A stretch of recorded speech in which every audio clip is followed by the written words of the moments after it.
Hello, I'm Doug Dennerline, the CEO of Betterworks, and welcome to EmpowerHR. We previously called this Goal Summit, and we've changed the name largely because our product portfolio has changed dramatically over the years to include much more capabilities around what we call CFRs or Conversations, Feedback, and Recognition, which we think is a superpower to OKRs, Objective and Key Results. But you'll learn a lot more about that in the next couple of days. Be sure to tune in to Arnaud, our head of product, and learn from him and where we're taking the product and where the company's headed and what our portfolio of capabilities looks like today. But I want to start by saying I want to acknowledge how difficult the last year has been for everybody.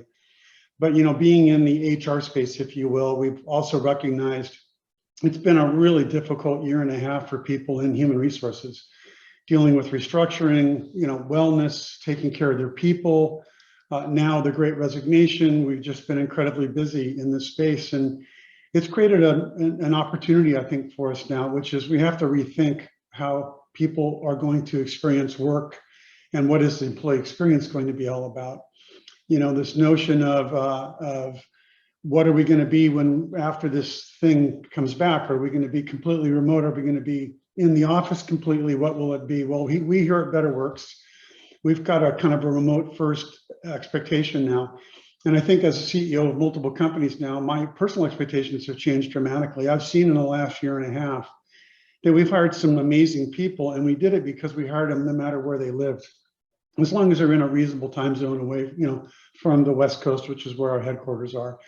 And it's really changed the way I think about running the company. I also, in one of my roles 10 year ago, I was the CEO of WebEx post the acquisition by Cisco, and my head of product was Eric Yuan, now the founder of Zoom. And I really thought 10 years ago, why would someone climb on an airplane and fly 6 hours from California to New York to do a few meetings and then fly 6 hours back when they could use this kind of technology? And I guess it took a pandemic to teach the world that we can be pretty productive using these kinds of capabilities and having a very different experience for employees. And when they need to be at work, they can be at work. And when they need to be with the family and doing things not at work, they can do that too. So it's changed the expectations for employees have of their employers. And it also, they're going to look for companies that have experiences that they enjoy, and that's where they'll go to work. If you think about the space that we play in, one of those is around the annual performance review process. And what we're trying to do is rethink that. That's a 70-year-old process. Research has shown that it doesn't change performance. People hate getting it. People hate getting it and receiving it. It just doesn't work.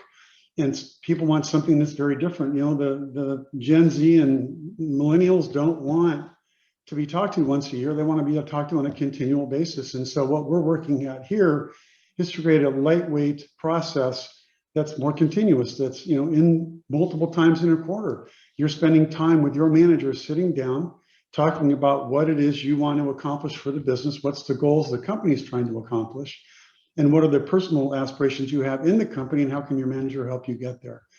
We have a saying internally that the value of our processes has to be greater than the tax of the process itself. And we're working hard to move away from the compliance-driven HR side of things and moving more to having it be around benefit to the individual, that they know their manager is invested in understanding them, understanding their work, understanding that the progress they're making both for the company and for themselves, and helping them achieve what they want to achieve.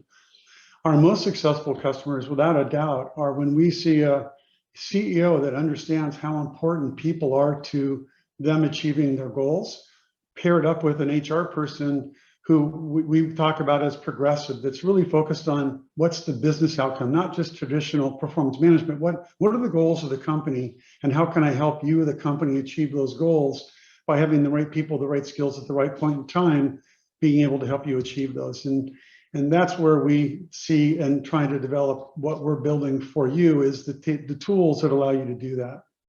It'll let you see where your future leaders are.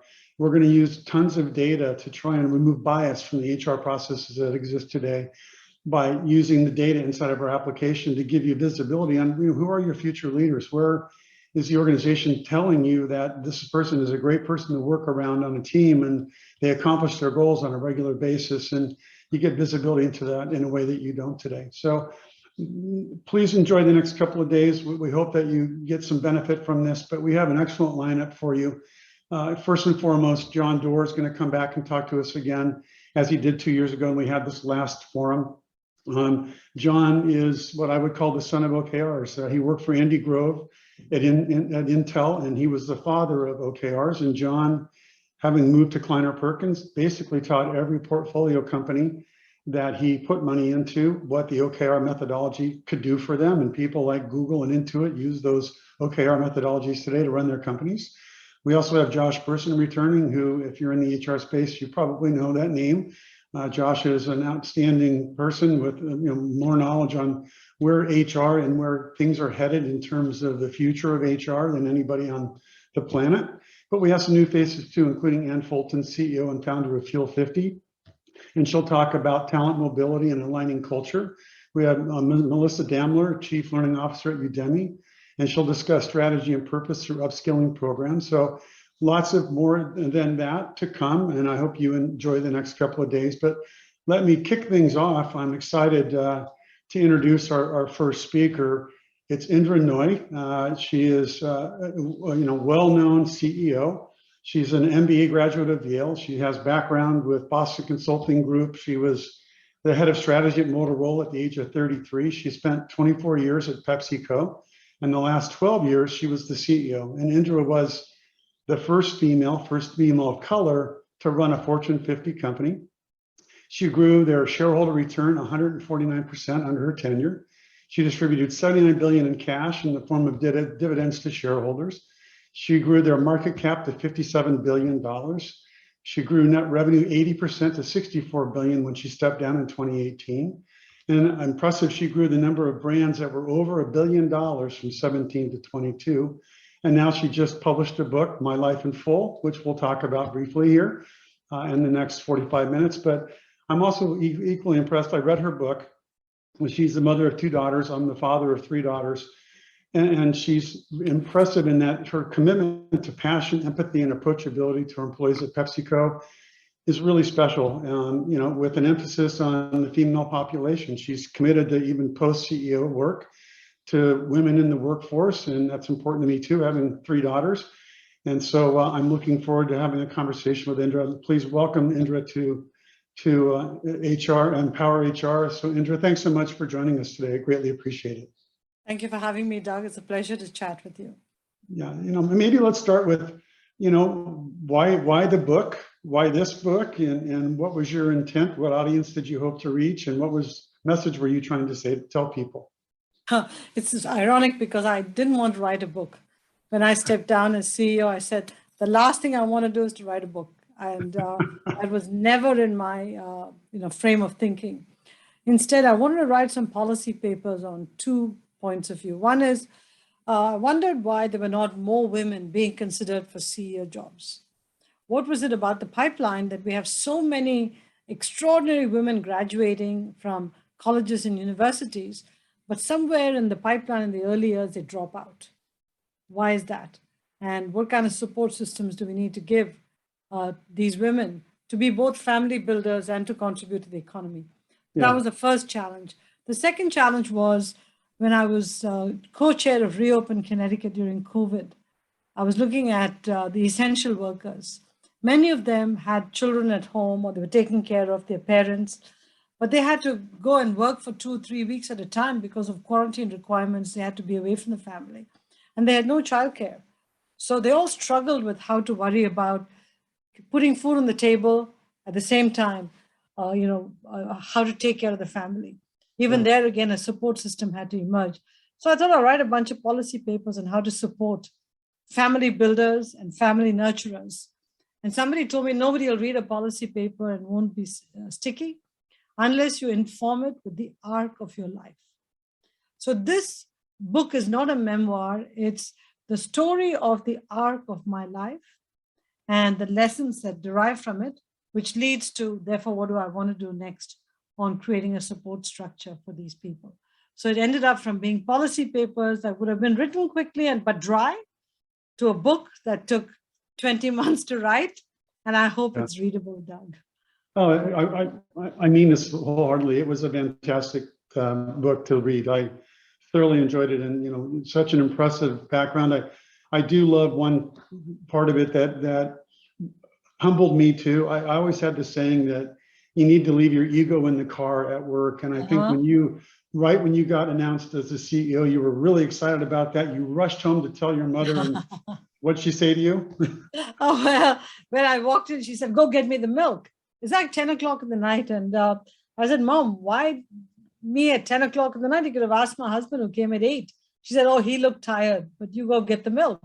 I got the milk, banged it on the counter, and I said, "I've gotten such a big elevation, and the least you could have done was just listen to me and enjoy my news." She said, "Hey, I don't care what these jobs are. They don't mean anything to me. When you walk in the door, you're the mother, the daughter, the wife, the daughter-in-law. Do me a favor, just leave your crown in the garage." Now, at that point, I must say I was mad like hell because I thought she should have celebrated with me. But I realized that she was giving me a lesson in power and humility, which is, keep all the power away from home. At home, nobody works for you. They are your family. And not just you, both your husband and you should not forget that, because you are the only people responsible for this family. And don't forget that lesson. So even though sometimes I want to bring the crowd in, first of all, it doesn't exist, but I don't let anything come into the house. Yeah, that's fantastic. The other thing that I was impressed with that you had to really stick to itness with this whole notion of PWP, or performance with purpose. Can you talk about how that came about, how you had to be the steward of making that actually happen at PepsiCo? Yeah. It really started with, when I became CEO, thinking about what the strategic direction of the company should be. Should it be any different than what it was? Because, I was part of the strategic direction of the company. All of a sudden, because I became CEO, I didn't want to change the whole direction for the sake of changing it. So I sat back and I said, let me think carefully about the next 10 years or 15 years. What are the big mega trends that are going to impact the company? And let me work backwards and say, which changes might take time, which can be done quickly, what capabilities do I need to build? And some of the big mega trends we saw, Doug, one was there was a big move towards health and wellness. Mm-hmm. And if people are going to eat and drink healthy, we had to start retooling our portfolio to add better for you and good for you products to our what we call a fun for you portfolio. So reducing the salt, sugar, and fat, dialing up the nutritional content. So portfolio transformation was one big initiative we had to undertake. The second is that there was a lot of concern about the water usage by beverage plants. And we had plants in many water distressed areas. We generated a lot of plastic. People worried about plastics in the landfill, recycling of plastics. And because we have so many trucks on the road, what is the carbon footprint of our company? So, if we didn't make changes to our company, we would be, full costs would be imposed on us, and we would not get a license to operate in many societies. So I knew we had to change. And finally, very relevant to your business, people are everything. And people, the quality of the people that you have decides whether you're a successful company or not. Yet people didn't want to work for good old boring CPG. They wanted to work for fintech and investment banking, and everybody go west to Silicon Valley. We needed to attract and retain the best and brightest. So we had to remake an already great company and make it even greater from a people management perspective. So performance was performance. We were always going to be a great performing company because that's PepsiCo. But we were going to perform and at the same time transform the portfolio, focus on the environment, cherish our people. And this combination of performance and these three planks of purpose is what led to a virtuous cycle to say, we can manage the company for level and duration of returns. We can focus on the short term and the long term, provided you judiciously balance that. But most importantly, run the company for the duration of the company. Don't run it for the duration of the CEO. Because CEOs might be gone in 5 or 6 years. Mm-hmm. If you think of the company as going on forever, I'm reminded of a poem that I learned as a child. It was called The Brook, written by a famous English poet called Alfred Lord Tennyson.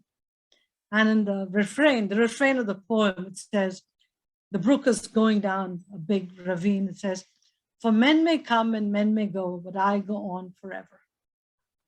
That's what companies should be viewing themselves at. Mm-hmm. Now, leaders may come and leaders may go, but companies should last forever. They should renew themselves and last forever. So that's the philosophy that I adopted.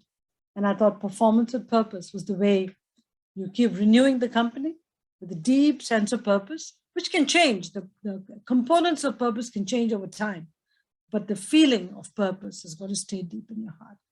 The other thing that I was really interested in is that along the way you met Steve Jobs, and he told you about this notion of design thinking, so very Silicon Valley, if you will, and you were taken by that, the thought of that, and into a CPG company.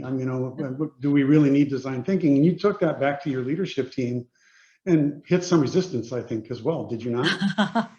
Well, he talks about design. Steve Jobs talked about design in the most expansive and passionate way. He was passionate about it. And he always believed that people should be drawn to your products because there's an emotional connection that they have with it. And it should be an experience. It should envelope them as opposed to just a product they buy and throw away. So he wanted to involve people's senses, all their senses, in a product, which I understand, especially for a food product. So when I came back, I kept walking grocery stores and I kept seeing the clutter on the shelves.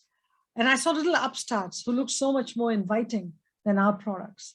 We were a cacophony of colors, just too bright, the colors. And when we thought about design, it was which yellow to use, which Pantone to use, The way we thought about packaging was as they put a lipstick on a pig, all right, as opposed to fundamentally thinking about the whole experience from design of the product, the size of the chip, to how it's going to look in the pantry. So I told my guys, I want us to go into design thinking. And they looked at me like, design, what the hell is that? So I bought them all this unbelievable coffee table book called Package Design Now, which talked about innovation and everything. I told them, read it. I'll flip through it. There's only pictures. And then I gave them all an album and a camera. And I said, go take pictures of anything that you think is design. Fill this album, give it to me in about 6 weeks. And therein lay the first problem. There's about 13 or 14 of them. Only one person did a bang-up job. And she hired an outside firm to do it. Several of the guys asked their spouses to do it. And told me proudly that they gave it to their wives to do it. 2 or 3 of the guys did it last minute because they knew it was due, but they only filled about 3 or 4 pages in the album. And a couple said, I know all about design. I don't need to do the assignment. And so I still have the albums with me. I kept them because to me, it's an amazing reflection of how you build capability. Those albums are pretty bad done. I realized I had a real problem. The gap was huge. And the only way I was going to bridge it is I needed to hire a designer and I needed to build a design team. And I need to sort of push design thinking on people and then hope that it slowly takes root. So I went out and got the best. I brought Mauro Porcini from 3M. He was head of design for 3M. And the company has never looked back since. We went from like 30 or 40 designers. I think we have 500 designers now. All the outsourced design capability has come inside. We are winning every design award. Many, like Madison Square Garden, switched to PepsiCo after 108 years with the other company. That's amazing. The NBA switched to us. We won so many contracts because of the design thinking. How are you thinking about 2 things? So, the return of work, as you heard me say in my opening, I think companies are really having to evaluate, how they're going to bring people back to work. I know a couple of the big financial institutions in New York, like if you can go to lunch in New York, you need to be in the office. And I think people are going to be super resistant to that, saying, well, if that's what you're going to force me to do, I'm going to go someplace where I have more flexibility. Mm-hmm. And then also the whole notion of women in the workforce. I do know that, I have a HR council as part of my, my team here at Betterworks.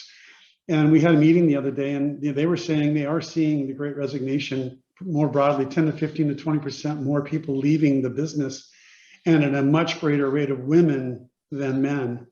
And so, how are you thinking about that? I know there's a couple things that you think that need to happen to attract women to the workforce. And can you talk about those?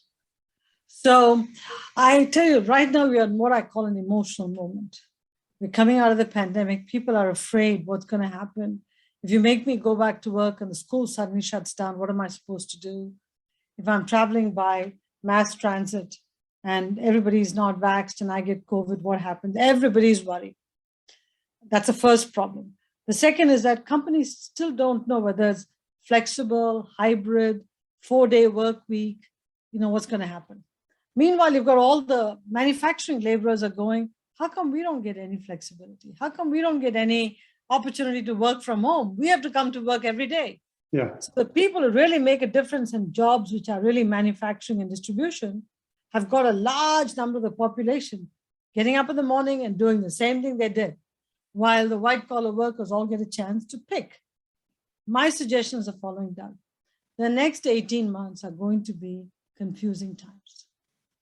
Companies are going to have to experiment with many, many models. We don't know what the answer is. And I'll tell you why they should experiment, because it's not as simple as flexible or hybrid or whatever. You got to think through, what's your real estate strategy? What do you do with the stranded real estate?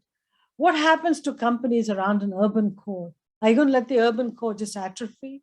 There's lots of decisions and discussions and things that have to be sorted out. How do you develop a company culture? How do you assess people? How do you understand leadership skills? How do you onboard new employees? What is a company? I mean, it raises fundamental questions on what is a company. And so I think we should tell all our employees, participate in experiments, suggest ways we should be doing future of work, but don't react emotionally, because whatever's being discussed now is not going to be the final answer. And second, to CEOs, I'd say, don't make black and white statements of it's got to be this way or that. For the same group, trading floor, try 3 different models in the trading floor. For your investment bankers, try 2 or 3 models. See which model works best for what kind of people. And then set yourself criteria. We should not discriminate between genders or people who work remotely or come to work. We shouldn't do B, C, and D. Put down the criteria and then slowly think through how you want the future of work to evolve.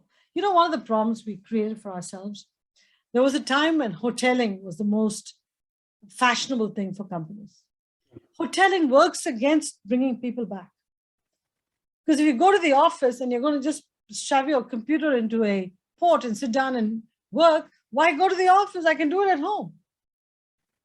The whole idea of going to the office is you have a space, you can talk to people in your work group, you can bump into each other. For efficiency's sake, we went to hoteling.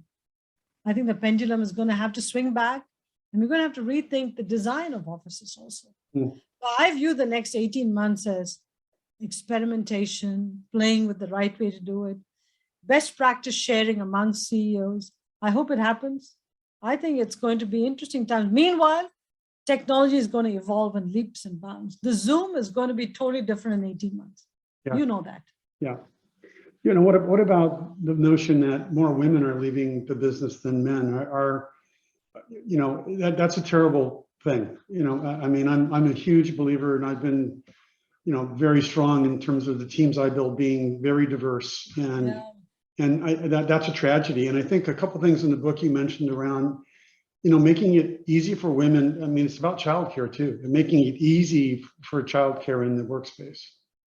So there are 2 issues here, Doug, and I'm glad both of us, feel the problem in a very personal way, me with 2 daughters and you with 3 daughters. If I look at the statistics on women, 70% of high school valedictorians are women. More than 50% of the college degrees are gotten by women. Even in STEM disciplines, in the select schools, women are getting one higher point of GPA than the men. And more women graduating college than men today too, correct? Absolutely, by 10 points. Yeah. In professional schools now, there are more women than men. Wharton this year admitted 52% women. Okay, so I'm looking at these numbers and going, MIT is 47% women. Caltech and Georgia Tech are over 30% women. Where are all of these women? I mean, if you want the best and brightest to work for our economy, which is what we want, and if we think like economists, we want to put the best resources to work to create advantage for the country. And what we are saying is, we're only going to pick from the 50% that is not the best and the brightest. We're going to pick from the 50% because of gender and, selectively pick a few that we, have to do because of requirements from the outside just to fill some jobs. I think that's a wrong approach. If you go gender blind, whatever background blind, and pick the best and the brightest, you'll end up with a different workforce. And that's what we need to do. We need to think that way. But then we also need children. We need families. We need family structures. And so I think to encourage family building, I think we have to make sure that we give our employees paid leave, some flexibility when they have kids, and childcare support.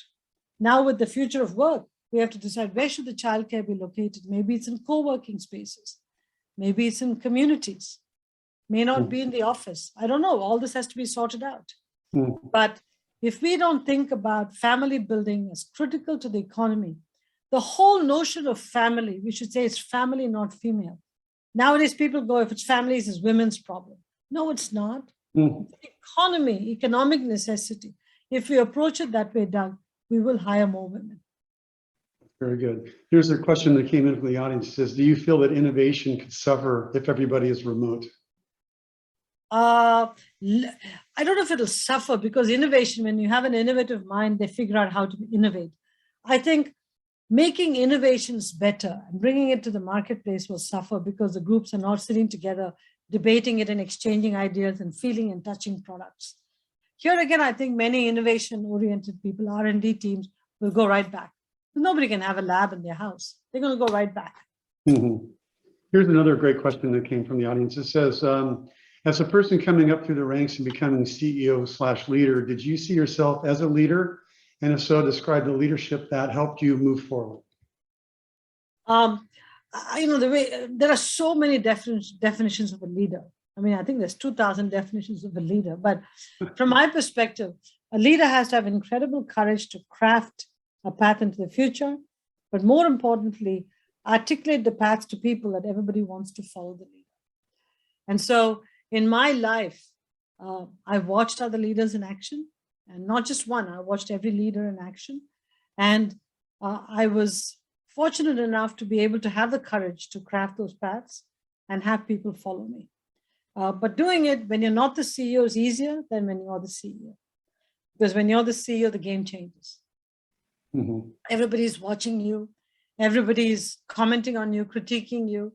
And I would say, perhaps more people are hoping you'll fail than succeed, because everybody wants your job. And so climbing the mountain is bad enough, but staying at the top of the summit is much harder. And so you've got to go in with intellectual smarts, intellectual humility. You've got to go in with courage and confidence and communicate your messages in a very powerful way. And you have to improve that skill every day you're on the job. Just because you go in with those skills doesn't mean you're done. You have to constantly improve those skills. So you become a lifelong student. And those are some of the skills that have stood me in good stead. I'm a lifelong student even today.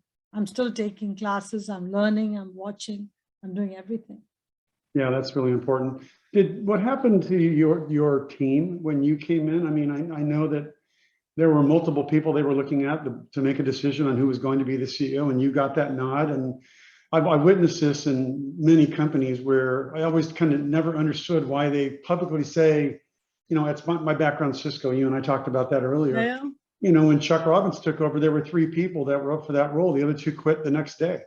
Why don't you just pick one and don't tell the others? Because, well, they're probably going to leave anyways. But did you see turnover as well? Well, there were 2. Nobody told us there was a CEO succession happening. Okay, and so when Steve Reinemund walked into my home and said, "You're going to be made CEO on Saturday," he told me this on a Monday. My immediate reaction was, "Hey, how about this other person, Mike White, who was working with me, and he was running international, and just a superb executive." Then I went over to Cape Cod. He was on vacation, and Steve had already told him that I was going to be CEO, and I went to see him, and I told him, "Look, Mike, the immediate tendency is for you to leave. Don't. I mean, you and I were great friends. We worked wonderfully together when I was president and you were head of international. I don't know why it can't continue that way." And I told him, "Look, I'm going to view you as my right hand. And I always seated him to my right. And I'm going to consult you in as many decisions that I can. But let's figure out a way to work together. And if something came up outside that is just fantastic, of course, by all means, you should take it. But work with me. And, he stayed for over 2 years, Doug. And we still are friends. Magnificent human being. We still are friends. Good. Good. But it's building a team around you that's got, an important quality, I think, of a CEO too, is to know what their strengths are and to put people around them that don't have the same strengths, that have different strengths. It's interesting talking about HR. To me, in the HR function, I wanted a very strong person in HR because I felt they ought to tell me if I was doing something that wasn't quite right. And I needed them to be upfront because sometimes CEOs can be intimidating. I wanted my head of HR to walk in and say, lady, you're doing it wrong. Not just on people issues, on anything to do with the company. So Cynthia Trudell she was running Saturn, then she went to run C-Ray. She was a CEO and she was on the PepsiCo board. So she knew PepsiCo very well. I went to her on the board and I said, Cynthia, would you quit being on the PepsiCo board and come and be my head of HR?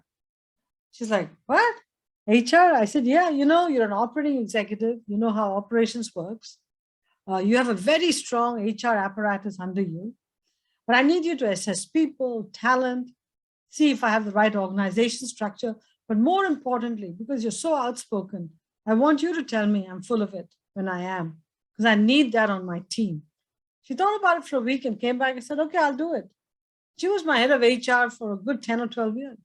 Yeah, that's so fantastic to hear, because again, our company sells to people in HR all day long, every day. And, I put one of my best operators as the head of HR for the same reason, and I think it's a function that is transforming, it's more now. And it's also the importance you give HR. Yeah, exactly. Well, again, CEOs need to understand that people are the most important asset in their companies and need to be committed to that resource for sure. I think very often they look at people as tools of the trade, which I hate. Yeah. Like just as creative agencies look at their roster of talent as real talent, we ought to look at our people as real talent. Yeah, and HR people hate those CEOs too. Yeah, that's true. So, here's a question that came in from outside. Can STEM program help build on bringing in the best and the brightest to our workforce? Oh, I'm biased on this one, completely biased. So please take this answer from a biased person. Okay. I think that STEM is a fantastic discipline to have because STEM, unlike all other liberal arts, you cannot pick up later on in life. So as long as possible, stay with STEM, especially math, because every part of my life, I use math. Every part of business, I use math. I use chemistry when I talk to my R&D people. I think you can pick up all other skills later on, but stay with STEM as long as you can. I plead with people. Even if you do liberal arts, take some STEM courses because it makes you a different person and allows you to employ both the right and the left brain that you have. So I have my personal bias. Please don't accept it as universal truth. It's my personal bias that STEM is a very important discipline to have. Yeah. Indra, I've always said to my own family, I like you, missed a good portion of my kids' upbringing. I was on a plane on Monday and I was back on a Friday. I did give up my golf game on weekends so that I didn't come home and say, see you at 2:00 this afternoon, but I tried to be very present when I was home.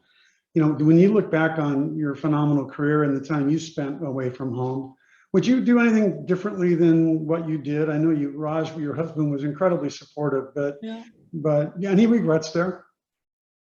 Well, my only regret is I was CEO when I was and not now.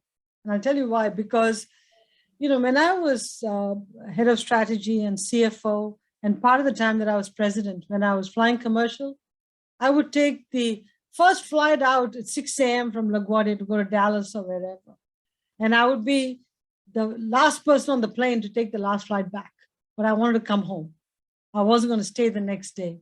And if I went international, if everybody went for 10 days, I'd go for 6. I would work nonstop morning to night to get it done because I wanted to come back home. I never played golf. I never went on any social outings, never went out to dinners because I had to come home to the kids. I wanted the time with them. Had we had all the technologies that we have today, FaceTime, texting, WhatsApp, Zoom, all of that stuff, I would have traveled less because a lot more work could have been done through Zoom and these technologies. I would have talked to my kids nonstop. Just keeping in touch with them, little, interventions during the day. Everything okay? Did you guys have lunch? Was it all right? What time are you coming home? Oh, you sprained your leg. What happened? All of these could have been done by text. Meanwhile, I was running around like a chicken with the head cut off, running to school if they sprained their ankle.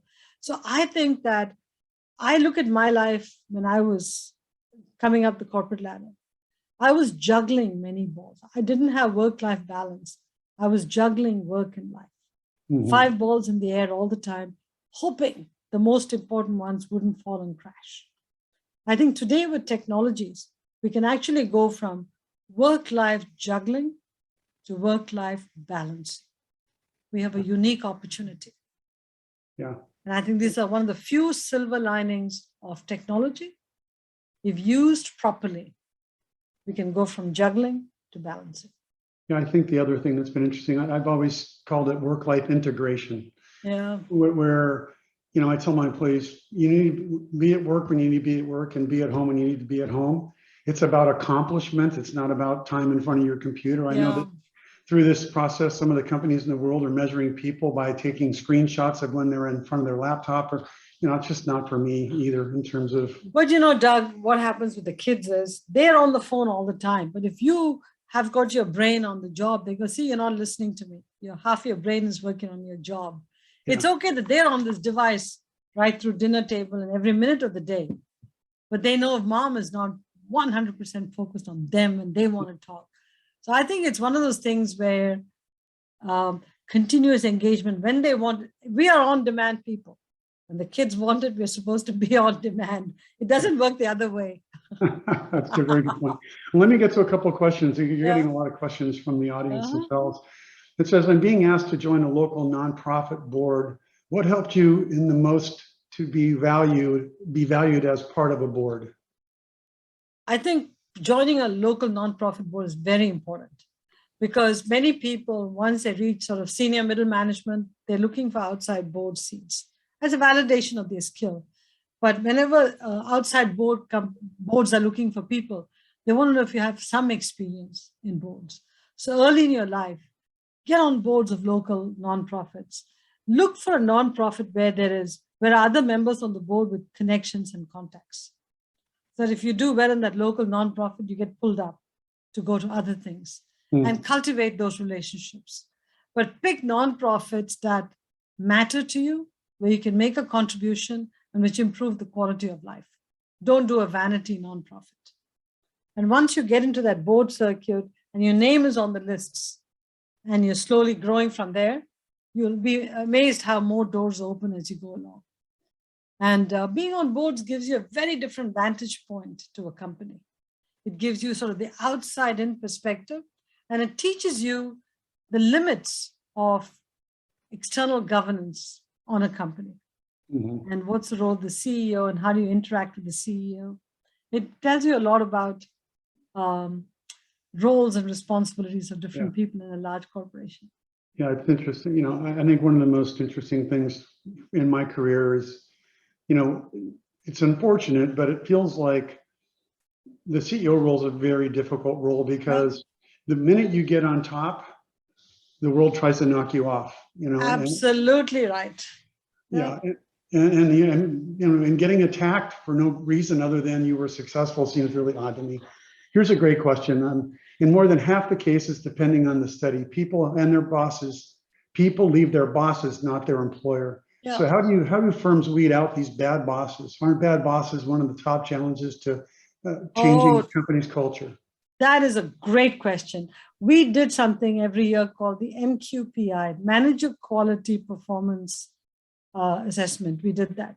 And there it was about people assessing the quality of their managers. And what we found was wherever the manager quality metrics were very poor, the performance of the group was poor. And the attrition rates were high. So we had a lot of programs for training the managers, including on how do you set objectives? How do you give feedback? How do you write performance appraisals? I think at the core, people just want to have a fair shot at their job. They want to be told what to do. They want to do a damn good job. They want to be rewarded at the end of the day for doing a damn good job and be told what does they need to do better next year so they can improve. I mean, I believe in the core goodness of people. If you set, wishy-washy goals, don't help people get to those goals. That's the role of a manager. And then you tell them, hey, you didn't do it. You're basically telling people I didn't set you up for success. And I think we have too many of those people, not because of malintent, because lack of competence to do these things right, because we've never trained them to do it right. So I think we have to train managers to be better managers. In PepsiCo, we had something called first-time managers training. When somebody becomes a manager of people for the first time, we actually put them through a boot camp. What does it mean to manage people? I think we have to systematize that across many, many, many companies. Big opportunity. That's very good. Most companies just promote people and say, good luck. Yeah. Sink or swim, figure it out. Yeah. Right.